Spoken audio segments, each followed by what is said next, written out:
Question of the day. What is your favorite game to play with kids or family? For instance, I have a kid right here. Who is this? Tell them who you are. Harper.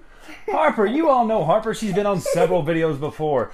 She got to play her first worker placement game. And this is a really cool one because it's all about environmental consciousness and things like that. Taking care of the ocean, right? Ocean Defense Frontlines, I believe that's what it's called. So we're going to tell them how to play it.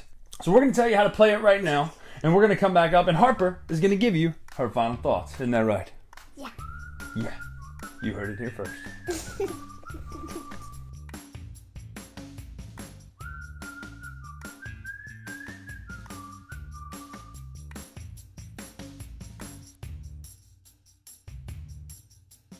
So this is Ocean Crisis Frontline Defense set up for 2 players currently. There's the river section up there. You will then eventually load it with garbage. Just load it up with garbage. In a higher player count, you get ocean sweepers. Look at that guy. He looks like a Nautilus. Love it. Over here is what you're trying to protect. This is the garbage island, which sounds actually like a fantasy play area somewhat, like Sesame Street. You got your actual garbage over here. These are your enhancement cards, and then everybody gets their meeples here based on player count. There are 3 phases. There are 6 rounds in the game, which you will play these 3 phases, all 6 rounds. Number 1 is the setup phase, which is where you take the garbage that matches the round and set it up there in the river. So for instance, in round 1, we're going to put 1 in all of the spaces, all the river. 1, 2, 3, 4, 5. Then you do planning, which is you doing worker placement. It's simultaneous. You put your cards out there, you put your stuff out there at one time. You have to kind of agree because the enhancement cards only allow for 1 space no matter what. However, 1 meeple per space. However, the river cards, they allow for as many as possible. It doesn't matter. Now what you're going to be doing is, if you choose to take an enhancement card, you get that enhancement. Some are enhancements that make the meeples enhance. Some are some that make one-time powers. Others are some that make a permanent advancement for the player. The ones with the little symbol there, that means it's an infinite enhancement for this meeple. So you will put this little token, or whichever one it is, the brown one here, on that card as you take it. And then you'll use that for that meeple permanently. Now these cards will flip up based on kind of like 7 Wonders Duel. As these 2 get taken, this one flips face up. As these 2 here get taken, this one flips face up as well.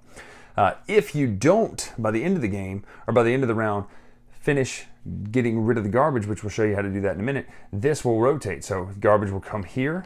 This will rotate to the end and push this down. As this happens, the garbage gets closer and closer to the garbage island, which at the end of the game, if this is full, you lose. At the end of the game, if there is at least 1 space left on trash island, garbage island, filth, refuse, boo island, you win the game. Look at that. It's like a plastic bottle igloo. Anyway, point being, you're going to do this until you either win or lose. But the way it works is 6 rounds. And the other thing you can do is clean up, garbage cleanup. On your turn, if you have placed up here on the river, each meeple in that space will get a chance to roll the dice to remove trash. The number on the trash number is the difficulty. So let's just say I roll a 5. Well, that one is removed.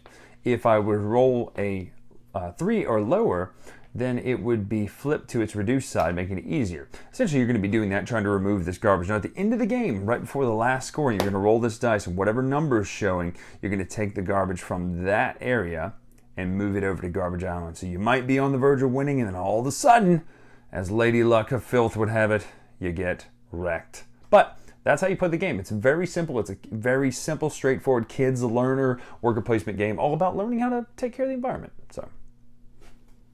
So that's it. That's how it plays. Now, Harper, I want you to tell us some things you love about the game. We'll start with the way it looks. Tell me what you like about the way the game looks. I love the art. You love the art? It's cute. It's cute, right? The characters are cute. There's little animals who are helping you out, little foxes. What was the first thing you noticed about the box? There was a little baby turtle. Little baby turtles. A cute turtle. We love turtles. We want to rescue the turtles, right? So you got to do that. Now that's how the game looks, but does... It's awesome because my favorite animal is turtle. There you go. Did you like how the game played? Now this is your first worker placement game, right? I don't know. Yes. Yes. Yes. So what did you like about the turn structure? Did you like the idea that we were on the same team or what? Tell us about that. So, yeah, I like that we are on the same team Because we worked together and we got to win. Exactly. We get to win because Harper's a boss and rolls 5s every time we play, pretty much. I rolled 2s. You at the end there, you won, remember? The one we just played was boom, boom, boom, back to back to back. Queen Captain Planet over here. But, so, tell me about, do you like how you choose your actions? You have a choice between the up top rolling dice and then picking the cards to boost you. Which part did you like best?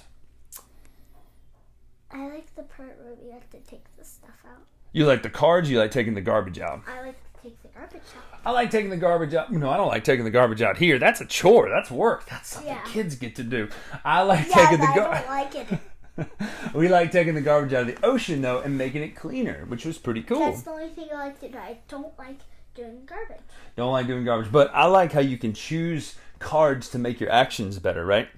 Like you were able to, remember you were able to re-roll your brown one at the last part there, which is pretty cool.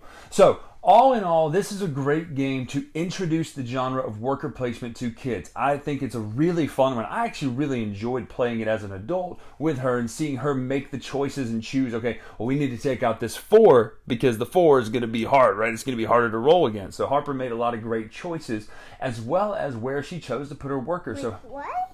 where you chose to put your workers. So she made a lot of good choices in this game, which is cool because it gets your kids involved in decision making. Plus, it's worker placement, which, as you know, is our favorite genre. So I can't say enough good things about this. I did not think this was going to be as cute or as fun as it is. It's really simple. It's basic. I mean, it's not something you're going to get around at game night and play with all your adult friends. But with your kids, it's so good. It's cute and it's fun, and the action just works. So, any final thoughts you want to tell them about this game? Final thoughts. Great, you heard it here first, folks. I'm Bryan Love Drake. the game. Love the game. I'm Bryan Drake here on the Dice Tower, and this has been Harper Houdini, future gamer, it says. Till next time, we'll see you. I'm a unicorn. What?